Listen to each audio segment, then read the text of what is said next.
Hey, what's going on there, YouTube? This is SCL0320. I am back for a brand new movie review. Well, it's not a brand new movie, but because this is still Jurassic World week, hopefully y'all enjoyed my review for Jurassic Park 3D.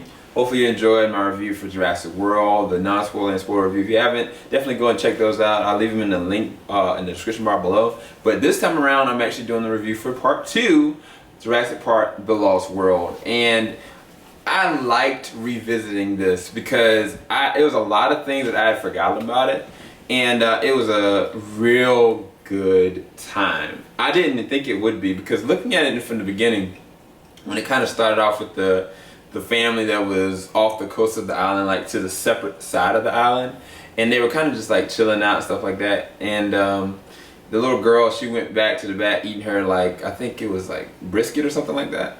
And then she sees like these little dinosaurs, and I was like, this looks bad. So I remember looking at this in the movie theater, and I was like, yeah, something bad about to happen. This movie came out in 1997, by the way. So the original one came out in 1993. This one came out in 1997. And when she's out there and they started like attacking her, I was like, oh wow, this is a lot darker, you know? Because I mean, before, I mean, you had kids, yeah, but this is a little girl. You wouldn't expect for the little girl to really get attacked. Let alone, I didn't know what would have happened to her. They revealed later on in the movie that she's got severely injured, but she didn't get killed. But looking at this movie as a whole scope, I really enjoyed this movie. Everything about it, it really felt like a real sequel. And to me, because of the time frame, like, it used to be that sequels weren't as good, I guess in the 2000s, but in the 90s, and you think about Die Hard 1, Die Hard 2, you think about The Matrix, like those were totally different. Like, I mean, The Matrix, the follow-up to it, a lot of people didn't like the sequel, but then when you think about Die Hard, you look at Die Hard 2, like, wow, that was epic. Even like the Terminator 2, it was epic. So the 90s and the 80s, they had it on point, they had it on fleek. But this one, this was the same example of that. Like, I really liked this one. And having Jeff Goldblum come back as the character Ian Malcolm, I didn't, when I first looked at it when I was younger, I didn't like Ian. I was like, dude, why are you like flirting with, you know, Sam Neill's girlfriend, you know? But he's just charismatic, he's got a little bit of swag to him, and he's really funny, you know? And it's interesting having him in a relationship with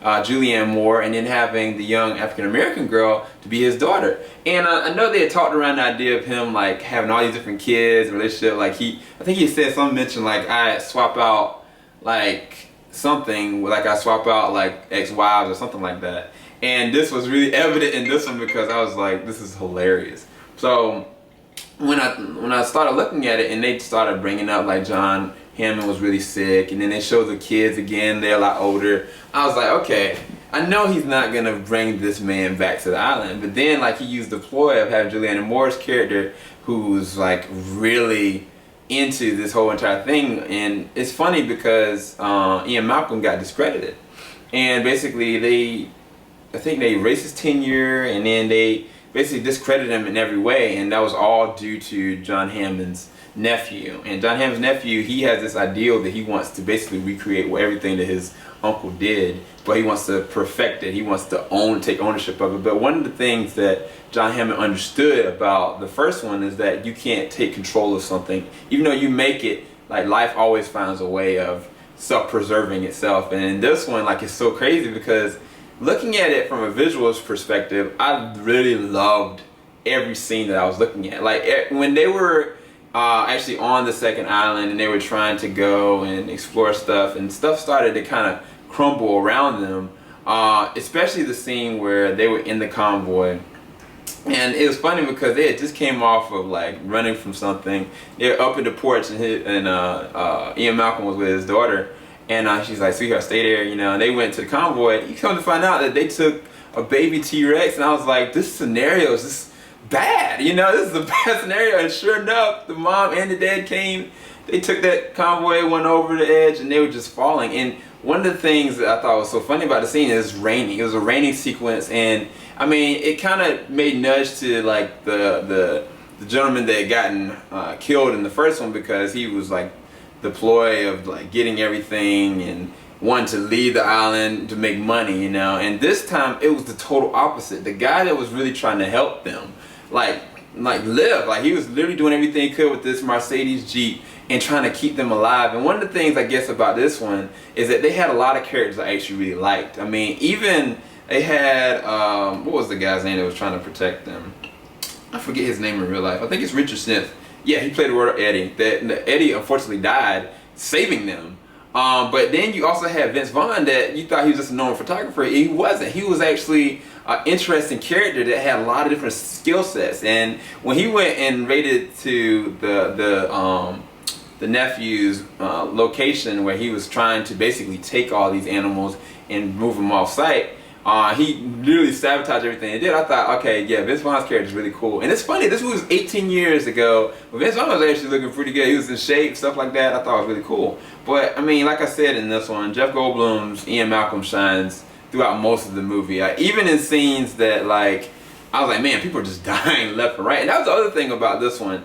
The first one was contained within the realms of the location, you know, but when you take a T-Rex and you move him to the United States, you know, and he's hungry, dehydrated, and he has his son, like, missing, I was like, they did a great job of taking scenarios that you wouldn't even want to dream of and make them to a nightmare. And that's one of the things about the 90s movies, that you take a scenario like that and you're like, man, that was a bad dream, you know, and that's something you wouldn't want to go to sleep thinking about. And I mean, it's a perfect blend of comedy, drama, and action, and at the same time it's really a set horror kind of feel to it. But like I said, the CG on this one was really good. It was really good, actually, especially the sequences with the T-Rex. Every sequence with the T-Rex, I was like, man, this is really believable. And I mean, thinking about it, looking at it now, and this is 18 years later, and I'm looking back, I'm like, wow, they did an amazing plus job making this believability. And like I said, they used practical effects with whenever the close-in shots with it, and I really could appreciate it. I really could appreciate it. Julianne Moore's character, I thought at first, I thought her character was really annoying. I didn't like it, you know.